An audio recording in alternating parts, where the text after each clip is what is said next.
연습 좀 하자. 오늘 5시간 동안 연습했다고. 나 5시간 5시간 연습했대. 5시간이 뭐야? 지나가는 사람 붙잡고 보여줘봐. 아니. 이게 5시간 솔직히 한 번이야? 팀장님이 더 못했지. 아유, 나는 그럭저럭 했지 임마. 뭔 소리야? 하지마. 됐어.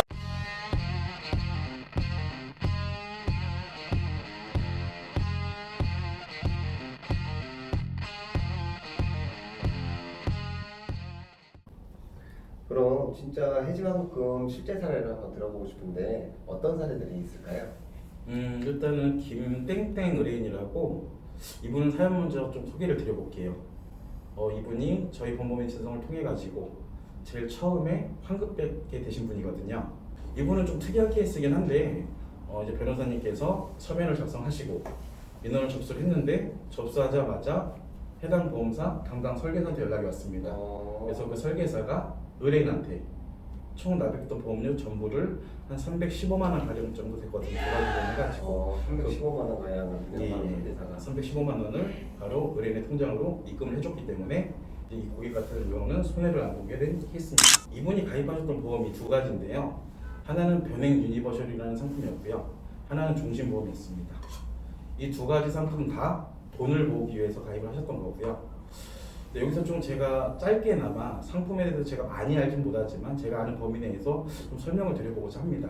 그래야지 앞으로 추가적인 피해자가 안 나올 거라 생각합니다. 그러면 지금 변형 유니버셜 보험에 대해서 설명해 주시는 건가요? 예, 변행 유니버셜하고 종신보험하고. 종신보험 두 가지. 예, 이거 솔직히 설명하자면 뭐 몇 시간도 할 수 있는데 그렇게 할 수는 없는 부분인 거고 계략적으로 시장님도 밥도 드셔야 되고 또 시식도 하셔야 되니까 계략적으로 좀 설명을 드려보겠습니다. 일단 변행 유니버셜 보험은 앞에서 이제 변액이라는 단어에 이게 포커스가 맞춰지는 상품이거든요. 변액 보험이라는 게 월납 보험료에서 사업비를 차감하고 나머지 금액에 대해서 주식과 채권에 투자하는 상품인데요. 주식 같은 경우는 많이들 아실 겁니다. 그냥 느낌만 들어봐도 주식 뭔가 위험해. 대신 배당이 많이 생기면 많은 금전적인 이득을 본다. 이런 느낌이 있으실 건데요. 채권은 반대적으로 은행의 적금 정도 생각하시면 될 것 같습니다. 안정적으로 운영이 되거든요. 그래서 주식의 비중과 채권에 대한 비중을 고객분들께서 연간 12번까지도 그 조절이 가능하신데 보통 안 하십니다. 왜냐하면 설계사들조차도 주식시장의 흐름을 읽는다는 건 쉽지 않은 일이거든요. 그렇기 때문에 자신이 없어서 못하는 부분들이 있고요. 제가 이 설명을 드리는 이유는 변액이라는 기능을 이용해야지 유익성이 그나마 있을 법한 상품인데 왜냐하면 10%만큼 사업비가 차감되고 시작하기 때문에 지금 초저금리 시대지 않습니까? 한국은행의 시중금리 자체가 1%대다 보니까 솔직히 마땅한 투자처가 없는 건 사실입니다. 은행의 예금금리, 적금금리 낮은데 근데 저는 개인적으로 돈을 모으는 게 목적이라면 은행의 적금, 예금을 권해드리고 싶습니다. 왜냐하면 은행의 적금이나 예금은 언제 해지를 하더라도 만기를 채우지 못하더라도 적어도 원금 손실을 보지는 않거든요. 어쨌거나 지금 투자처가 마땅치 않는다면 원활한 수익을 기대하기 어렵다면 안정성을 확보하는 게 맞지 않겠냐? 이게 제 개인적인 사견입니다. 변액이 문제되는 게 뭐냐면요. 설계사들이 고객한테 설명하는 과정에서 사업비라든지 뭔가 예금 자구가 안 된다든지 원금 손실을 볼 수 있다든지 이런 본인들한테 불편한 것들에 대한 내용은 전혀 설명하지 않거든요. 마치 이것만 가입하면 떼돈을 버는 것처럼 그렇기 때문에 고객들은 보험에 대해서 무지하다 보니 믿고 가입할 수밖에 없는 상황인 거죠.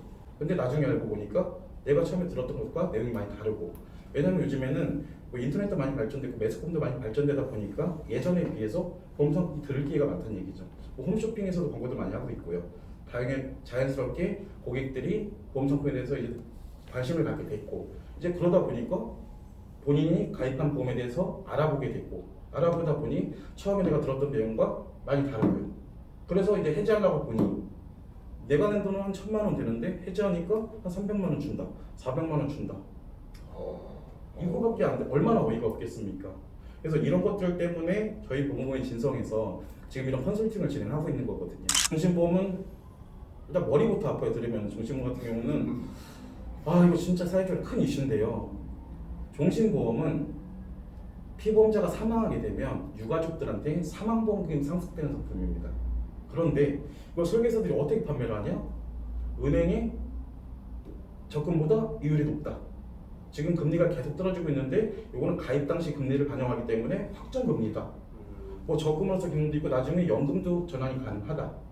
물론 없는 건 아닙니다. 적금의 기능이 있고 연금의 기능이 있습니다. 문제는 뭐냐? 또 사업비입니다.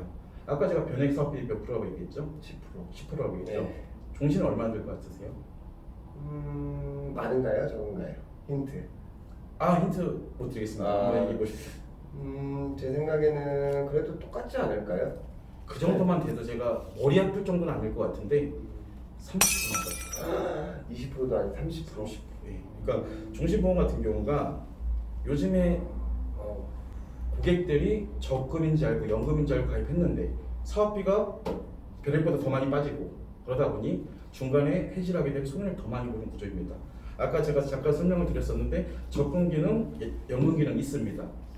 납입한 보험료가 전부 불이가 된다면 기능은 순기능이 맞겠지만 납입한 보험료가 일단 30%가 차감이 됩니다. 확정금리라고 말하는 금리들이 제가 알기로 요즘 2%로 알고 있습니다. 생각을 해보세요. 30% 마이너스인데 사업비로 30% 마이너스인데 2% 운용 수익률을 주겠다 한다면 말이 되는 이치인가요? 생각보다 많이 이렇게 사업비가 지출이 문제는 뭐냐면 이렇게 가입한 사람이 너무 많습니다. 저희한테 지금 컨설팅 의뢰하는 건들 중에 가장 많은 사연입니다. 이런 건들이. 잘못 알고 가입을 하신 그렇죠. 거죠. 예. 그러니까. 종신보험은 절대 연금이나 적금 기능 못합니다.